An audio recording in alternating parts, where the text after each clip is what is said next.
गौतमी पाटीलच्या कारचा अपघातापूर्वीचा सीसीटीव्ही साम टीव्हीच्या हाती। वाहनातून 2 व्यक्ती खाली उतरल्याचं व्हिडिओतून समोर। कारमध्ये आणखी कोणी होतं का याचा पोलिसांकडून तपास सुरू।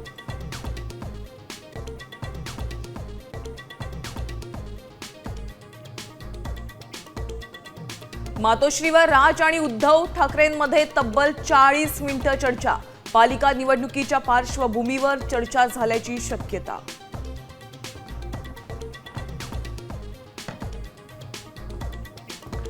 विलेपार्लेतील एसआरए योजनेत अनिल परबांनी 8000 मराठी माणसांना दम दिला।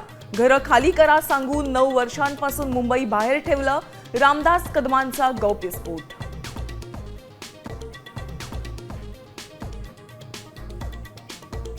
राज्य सरकारनं अहवाल पाठवावा। केंद्र सरकार नुकसान भरपाई देईल।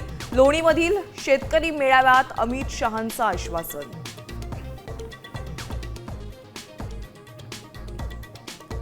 मुख्यमंत्री सहायता निधीसाठी ऊस उत्पादक शेतकऱ्यांकडून सक्तीची वसुली चुकीची। शरद पवारांची भूमिका।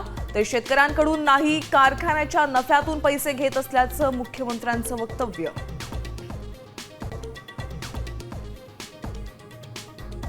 आणि महिला आयसीसी वर्ल्ड कप मध्येही टीम इंडियानं पाकिस्तानला जागा दाखवली। हरमनप्रीत कौरनं पाक कर्णधार फातिमा सनासोबत हस्तांदोलन टाळलं।